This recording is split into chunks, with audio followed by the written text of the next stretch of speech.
7 de la mañana le damos la bienvenida a Marisa Glave para que nos ayude a comprender un poco qué es lo que está pasando con el Congreso, porque las relaciones otra vez están sumamente encrispadas.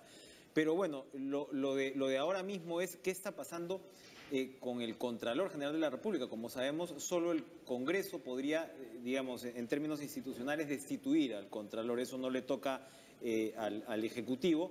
Y en todo caso, bueno, habría pues ya la posibilidad de una denuncia penal del Ministerio Público, que esto pues pasa por una investigación previa bastante prolongada. Pero Marisa, gracias por estar con nosotros. La situación del Contralor se complica prácticamente hora a hora. Y hasta ahora lo que hemos visto por parte del fujimorismo, ¿qué es lo que le parece a usted? Mira, a mí me da la sensación que sí hay un blindaje al Contralor, ¿no? O sea, es un poco lo que se está leyendo de las reacciones extrañas para la manera en la que suelen actuar los voceros oficiales del fujimorismo, ¿no? Que normalmente... Son muy elocuentes, digamos. Digamos, cuando encuentran algún tipo de acusación como esta, suelen ser los primeros inquisidores y en pedir la cabeza de quien eventualmente, sin mayor investigación, podría haber cometido algún tipo de error como el que en este caso parece quedar claro que ha cometido el Contralor, lo que parece no mostrar igual una igualdad en todo caso en el nivel de reacción, ¿no? Mira, yo con el caso del Contralor quisiera decir tres cosas. Una primera es que a mí me preocupa como un tema que va más allá de si el Contralor o no y que tiene que ver con Chinchero, con la adenda y con el futuro de ese proyecto.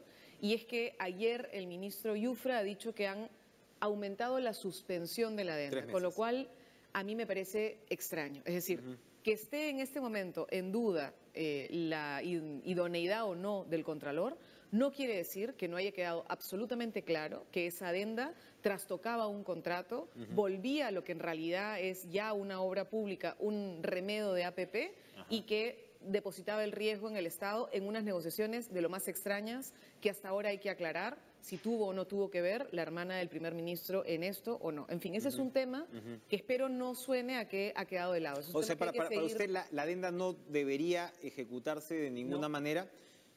¿Y qué le parecería la renegociación del contrato? Tampoco. Mira, o sea, Kunturwasi tendría que salir sí o sí. Yo creo que Kunturwasi es una empresa que ha incumplido sostenidamente el deber que tenía de financiar este proyecto.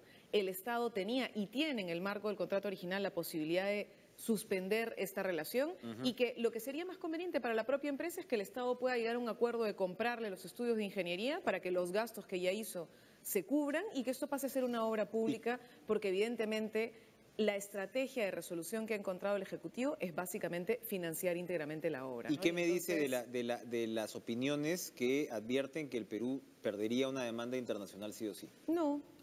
¿Cómo vamos a perder una demanda internacional con una empresa que pretende que nosotros paguemos un crédito que termina haciendo que sea 3 veces más caro el proyecto original? O sea, perdón, digamos, tenemos un problema que es que estamos con un conjunto de voces que suelen venir de la CONFIEP, que suelen venir de quienes promueven las APPs, que son eventualmente las empresas que hoy están buscando que el principal gasto público vaya por ahí, de decirnos que el Estado no puede hacer nada cuando firma un contrato. Y no es verdad. Cuando firma uno un contrato que es lesivo y la empresa no cumple con lo que tiene que hacer, uno termina el contrato. Explíqueme esto de la forma más ilustrativa posible para ahí volver al tema del Contralor, de cómo así que se triplica el costo por el crédito.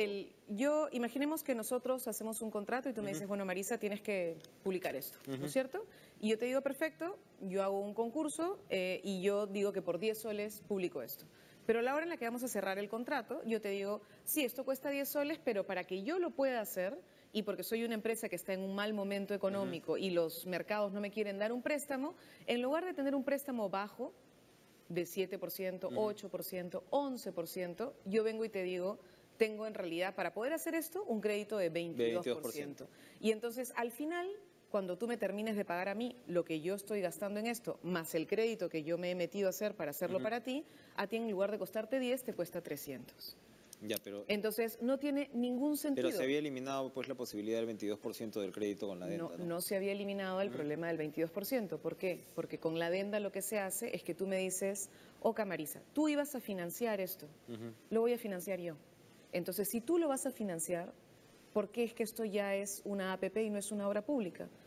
Es una obra pública, en el sentido de que tú me contratas a mí si quieres para ejecutarla, pero es de un esquema de ejecución de obra pública, ya no de una iniciativa privada en la cual la gracia de la alianza público-privada es que el privado asume el riesgo y no el Estado. Pedro Lechea, que ahora es ministro, nos repitió varias veces acá que la diferencia entre APP y obra pública pues es una suerte de entelequia, que al final es un poco lo que usted está diciendo, que el Estado va a contratar a quien le pues va a tener que concesionar la administración de la obra, porque el Estado pues no lo va a hacer. Sería bueno que el ministro Laechea, porque ya es ministro, recuerde que él está ahora en una cartera pública defendiendo los intereses del Estado y no de los gremios. Eso lo dijo y de las empresas. como congresista en su defensa. Pero sí creo que es importante que él entienda que por más que viene de sectores como la Sociedad Nacional de Industria o de Confiep, en este caso está defendiendo intereses públicos y no privados. Yo quería preguntarle a propósito de todo este preocupación grande con respecto a la marcha de la economía en el país. Las cosas, bueno, según el MEF, el segundo semestre va a estar buenísimo, pero hay muchos economistas que no piensan lo mismo. No, los economistas del Nuevo Perú tampoco hemos tenido reunión con ellos y el no está haciendo lo que debiera. Y hay una alerta, ¿no?, en varios sectores. El propio IPE, que me imagino, Roberto Abusada no creo que sea parte de los economistas del Nuevo Perú. No. Los nuestros son Pedro Franque, Oscar Dancur, Roberto Campodónico. Sí los conocemos, pero muy respetables en su campo además. Pero Abusada decía, ojo con ciertas decisiones del Congreso. Él se refería a un proyecto de ley en el cual muchos dicen que insólitamente Frente Amplio ha votado igual que el fujimorismo, que es este tema de las expropiaciones. El proyecto lo presenta Úrsula Letona, que a modo de ver del Ejecutivo recorta pues las atribuciones para poder acelerar expropiaciones en el caso de proyectos de infraestructura, que siempre es un problema complicado. Usted lo recuerda en la misma Municipalidad de Lima. Ustedes vivieron también problemas con ese. ¿Observa usted desde su posición las decisiones del Congreso por ese lado? Al decreto legislativo 1333. El de las expropiaciones. El decreto legislativo 1333 no era un tema de si expropiaciones o no. Era crear una entidad que iba a tener poder para definir expropiaciones, reubicación de población. Era como un adjunto a Proinversión, ¿verdad? Dentro de Proinversión. Y entonces, ahí que quede absolutamente claro. Esto quería decir tener una entidad de saneamiento físico-legal en el país que se encargue de todos los problemas que tenemos nosotros de legalidad de la tierra, no. Era una cosa adscrita únicamente a Proinversión, pensado en los esquemas de concesión y APP pública o de administración pública, sino solo para facilitarle la vida a la empresa privada, un conjunto de procedimientos que son necesarios para resolver problemas de fondo en un país como el nuestro, donde la gran cantidad de territorio en zonas de comunidades campesinas y zonas indígenas no están saneadas. Le voy a poner un ejemplo fastidioso, Marisa. Cuando ustedes estaban en la municipalidad, cuando usted acompañó la municipalidad de Susana Villarán, a OAS se le entrega o se le reconoce como 160 millones de dólares, 140 millones de dólares por procesos en esta obra que tiene que ver con Vía Parque Rímac y todas estas, ya al momento final por procesos, por un reclamo de OAS, precisamente porque no se habían acelerado expropiaciones de predios, que eran como 500 predios. ¿Qué me dice sobre eso? No tiene que ver con su responsabilidad, seguramente puntualmente. Primero, además, en este caso en particular, yo ya no estaba en la Municipalidad de Lima. Ojo, porque estás hablando de los últimos años de la Municipalidad. Bien, entonces, y no estaba. Pongámoslo Así que sobre como el tema no puedo responder en el caso concreto. Sobre el ejemplo, yo he presentado una iniciativa legislativa, la iniciativa legislativa 1111, que tiene que ver con utilizar instrumentos de control del valor del suelo que usan en países como en Colombia, no me estoy hablando de un país fuera del esquema liberal de mercado, digamos, que lo que hacen, en lugar de generar este tipo de agencias de facilitación de trámites para la inversión privada, es resolver la necesidad pública. ¿Y qué cosa es lo que hacen? Primero, declaran el anticipo de obra. ¿Qué quiere decir? Yo he estado... decido que necesito hacer una obra de infraestructura que va, por ejemplo, no sé, imaginemos en el caso de Lima, una gran obra vial que pasa por determinada zona, yo lo que hago, exacto, entonces yo digo, listo, yo voy a hacer esta obra y declaro esta obra hoy 2017. Yo tengo un plazo, como ocurre, por ejemplo, en Colombia, de por lo menos 5 años de expropiación con precio congelado. Eso no ocurre en el Perú. Y entonces, ¿qué cosa suele ocurrir? Que van expropiando conforme va avanzando la obra y eso genera una especulación terrible. Es negociación paso a paso. Claro, y entonces tú avanzas, por ejemplo, este tramo en el 2017 y luego el tramo siguiente. Cuando llegas al tramo del 20, la expropiación del 20 ya tuvo toda la especulación de quienes compraron, vendieron. Lo que pasó en Chinchero, por ejemplo, también, volviendo al tema. En el entorno, una de las cosas que hoy tienen que comprar, ¿los campesinos originarios propietarios? No, personas que sabían que se venía una obra pública, que compraron a precio bajísimo huevo, y que ahora están pretendiendo lucrar con el Estado. Eso es una barbaridad y eso hay que combatirlo y hay que decirle al señor Torne y al ministro de Economía en general que eso es lo que hay que combatir y entonces hay que poner ese tipo de instrumentos de control. No, por el contrario, lo que pretenden hacer, que es pasar por encima de derechos de ¿quién? De comunidades campesinas, de pueblos indígenas. Mira, Enrique, yo recuerdo Bagua y sí recuerdo lo que significó en el país que se implementaran medidas, sintieran que eran medidas que iban directamente a ir contra su propiedad o contra su manejo territorial y sus derechos ancestrales. Entonces, cualquier tipo de medida que pretenda hacerse con un decreto legislativo, consulta y sin respetar procedimientos existentes, lo que genera es conflicto. Y lo que hay que hacer es pensar en otras estrategias, que no son pisotear a la gente, sino pararse frente a los especuladores y decirles, no señor, el Estado no va a gastar más plata de la que tiene que gastar. Ustedes en el Frente Amplio, para ir terminando, tienen evidentemente unos enfoques en muchos casos distintos a los del Ejecutivo y a los del Fujimorismo, indudablemente, lo cual es válido. Y por eso han votado por ustedes su electorado y ustedes están para eso. Sí, y somos una Ahora, pero diferente. Por el otro lado, hay cierta sensación percibiendo parálisis en su clase política, en quienes han sido votados para gobernar. Preocupa, por ejemplo, lo de la reforma electoral. Preocupa la imposibilidad, si gobernar es sumar, como el legislativo, porque tenemos pues esta situación atípica hoy día, ¿no? ¿Cómo ve una reflexión final suya de una agenda parlamentaria y de gobierno posible, por fuera de todas estas diferencias evidentes que existen? ¿Por dónde ir? Yo creo que hay dos cosas que son importantes. Una primera es que tanto el Ejecutivo como el Legislativo tienen que entender y tenemos que entender que estamos con intereses nacionales más allá de los particulares.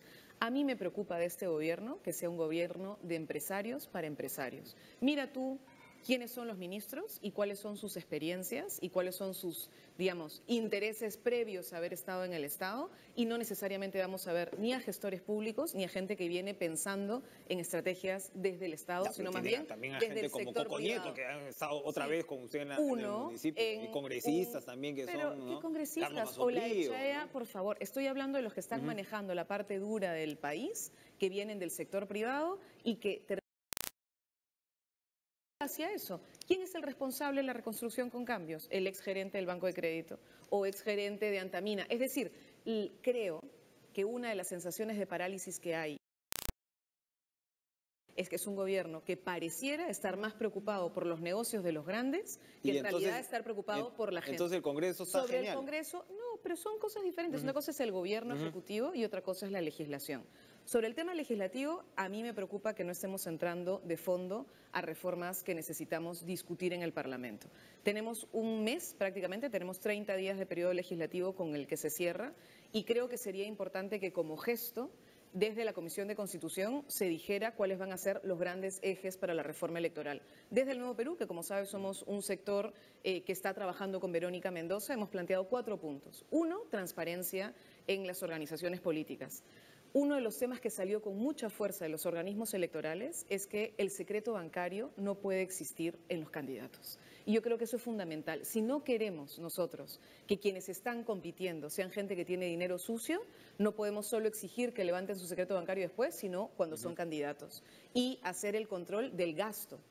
La financiación de los partidos políticos no solamente es cuando están fuera, es durante la campaña electoral. Si seguimos permitiendo que el gasto sea estratosférico, van a seguir dependiendo económicamente de actores que no están en la política. Y por eso con Vero hemos dicho que haya un tope de cuánto es lo que se puede gastar, por ejemplo, en campaña electoral. Segunda cosa, democracia interna. La democracia interna no puede ser supervisada por los organismos electorales. Tiene que ser organizada por quienes tienen la experiencia de llevar adelante esto. La tercera es el tema de representación. Nosotros estamos de acuerdo con lo que se ha planteado de paridad, la posibilidad de la mayor cantidad de representación de mujeres, pero la congresista Tania Pariona ha levantado una agenda que es importante, que es la cuota de representación indígena y el distrito electoral tanto para peruanos en el exterior como el distrito electoral para pueblos indígenas y población indígena en el país, que creo que es importante. Eso en el tema genérico. Y otra cosa que está en el debate de la reforma y creo que sería importante reflexionar es cómo garantizamos el derecho constitucional a que todos seamos elegidos y podamos elegir.